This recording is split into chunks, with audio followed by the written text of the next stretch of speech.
Bonjour, bonsoir tout le monde. Bienvenue dans une nouvelle vidéo. Le sujet nous porte pour aujourd'hui c'est un regard positif sur la pandémie actuelle. Pas aucun doute dans ça, le monde aujourd'hui connaît une crise sans précédent. Génération nous pas jamais vivre un bagay comme ça déjà. Son réalité qui est difficile pour tout le monde. Cependant, même avec toute l'autre situation de crise, nous voulons croire que la pandémie, ça tout, n'est pas seulement des aspects négatifs. Il est supposé venir avec lui aussi des aspects positifs que si nous bien chercher, nous sommes capables d'identifier. Un pile expert dans divers domaines déjà commencé à identifier des aspects, des retombées positives de pandémie, ça, tant que par exemple, un assainissement de l'environnement et de la couche d'ozone, ou encore une consommation plus rationnelle des ressources naturelles. La crise a aussi favorisé la créativité et l'innovation dans un pile domaine, la revalorisation des métiers essentiels et aussi un usage plus productif des réseaux sociaux. Cependant, le sujet nous pour aujourd'hui, il n'est pas pour chercher à développer ni l'un ni l'autre dans le point que nous sommes mentionnés. Nous pensons que les experts avec les médias sont mieux placés pour être capables de faire ça.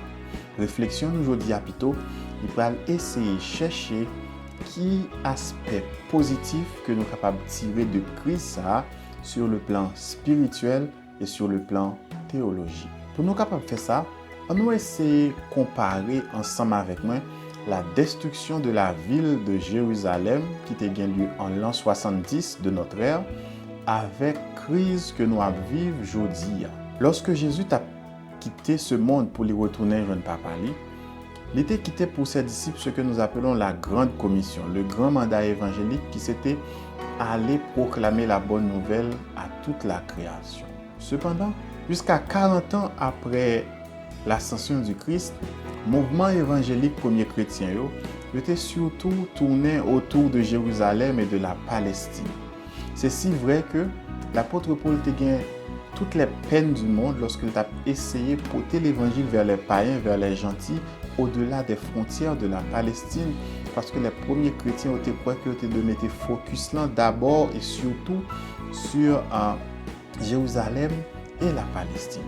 Et à mesure que les apôtres ont mouru, les premières communautés chrétiennes établies ont eu tendance à concentrer dans la ville sainte. Mais bon Dieu lui-même, dans le souci pour le capable d'exécuter son plan missiologique centrifuge, à savoir l'évangile qui doit gagner dans tous les recoins de la terre, il va utiliser la destruction de Jérusalem, qui sont événements qui étaient déjà annoncés, c'est une prophétie qui t'a privé quand même, il va utiliser pour occasionner la dispersion des premiers chrétiens à travers tout le monde connu d'alors. Et lorsque chrétiens va disperser de tous côtés sur la terre, quel que soit côté rivé, l'évangile a tout rivé ensemble avec eux. On nous considère avec moi deux passages. Yon pour nous voir côté destruction de Jérusalem était annoncé et de l'autre là pour nous capable voir qui raison qui fait destruction ça était obligé bien lieu. Tout d'abord, on nous lit Luc 19 versets 41 à 44 où il est dit: Comme il approchait de la ville, Jésus, en la voyant, pleura sur elle et dit: Si toi aussi, au moins, en ce jour qui t'est donné, tu connaissais les choses qui appartiennent à ta paix. Mais maintenant, elles sont cachées à tes yeux. Il viendra sur toi des jours où tes ennemis t'environneront de tranchées, t'enfermeront et te serreront de toutes parts. Ils te détruiront, toi et tes enfants au milieu de toi. Et ils ne laisseront pas en toi pierre sur pierre, parce que tu n'as pas connu le temps où tu as été visité. Voici donc la prophétie du Christ par rapport à la destruction de Jérusalem. Et le prochain texte que nous allons lire, c'est Luc chapitre 13, verset 34 à 35, où il est dit: Jérusalem, Jérusalem, qui tue les prophètes et qui lapide ceux qui te sont envoyés. Combien de fois ai-je voulu rassembler tes enfants comme une poule rassemble sa couvée sous ses ailes, mais vous ne l'avez pas voulu. voici votre maison vous sera laissée. Mais je vous le dis, vous ne me verrez plus jusqu'à ce que vous disiez, béni soit celui qui vient au nom du Seigneur. Ainsi donc, bon Dieu dans sa souveraineté, il pral utiliser un événement malheureux qui de toute façon te doit arriver pour lui capable de faire du bien au plus grand nombre, à savoir permettre que l'évangile là aille joindre païens au-delà des frontières de Jérusalem. Quel que soit côté disciples arrivé, l'église tout prend place. Donc, cette destruction a occasionné l'expansion de l'évangile. Quelle sagesse de la part de notre Dieu. L'histoire de retenue que Thomas, après cette dispersion, il est allé jusqu'en Inde. Et docteur Luc, le rédacteur de l'évangile selon Luc, il a atterri juste en Grèce. Et les premiers chrétiens, au chaque allé dans une direction comme ça, c'était l'occasion pour l'église pour étendre aussi. On a remarqué deux bagages avec moi rapidement. Premièrement, la destruction de Jérusalem n'est pas un verdict de la part de Jésus, jamais, mais plutôt une conséquence naturelle du fait que les Juifs ont rejeté l'évangile du Seigneur. Donc Jésus n'a pas prononcé un verdict contre eux, il a annoncé ça qui va arriver en conséquence de leur rejet du Messie.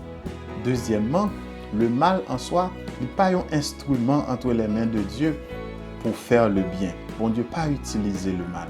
Cependant, dans sa souveraineté, il a le pouvoir de composer avec le mal qui déjà est là pour lui capable de faire du bien à ses enfants pour faire avancer son agenda de toute façon. Maintenant, de la même manière que la destruction de Jérusalem a servi à quelque chose de positif, on nous regarde avec moi dans quelle mesure la pandémie que nous vivons aujourd'hui est capable même tout servir à quelque chose de positif sur le plan spirituel et théologique.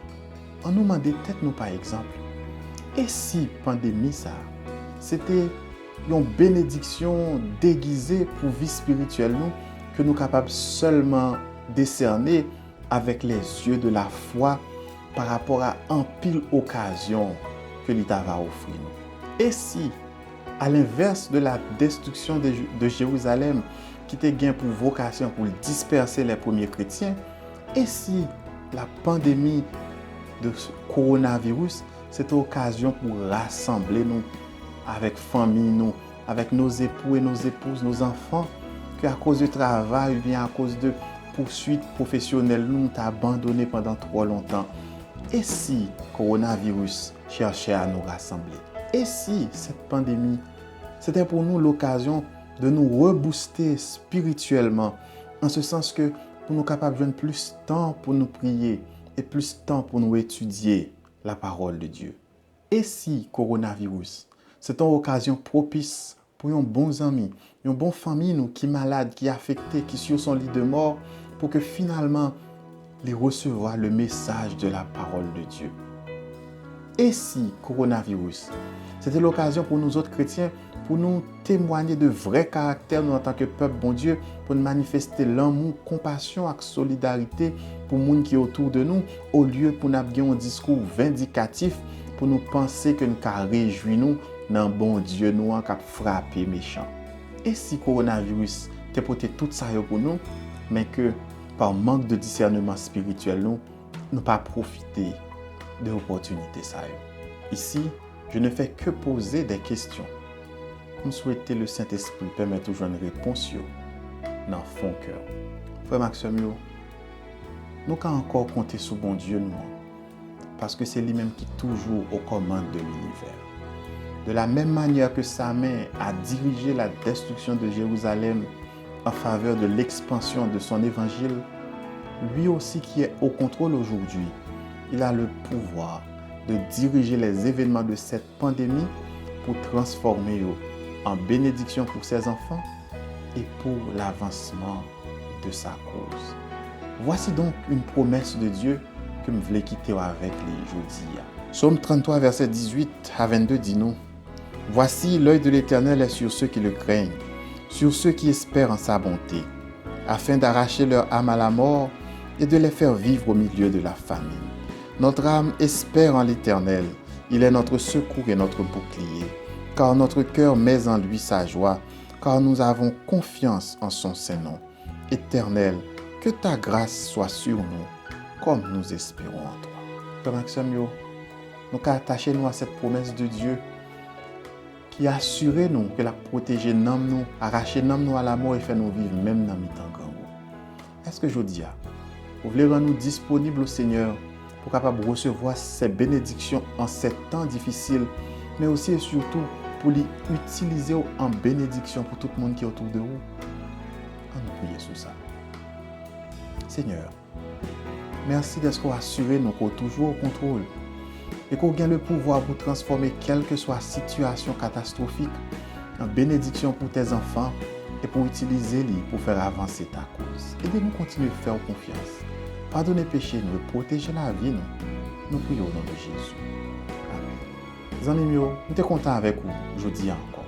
Avec invité à continuer à suivre tout conseil que l'autorité a banni pendant l'occasion de crise. Et surtout, moi, j'ai envie de rencontrer encore dimanche, si Dieu veut, à 5h PM à travers Païsa pour nous capables continuer à prier ensemble et approfondir ce sujet. N'oubliez pas de partager, like et commenter la vidéo pour un pilote monde capable de une bénédiction pour nous. Que bon Dieu bénisse.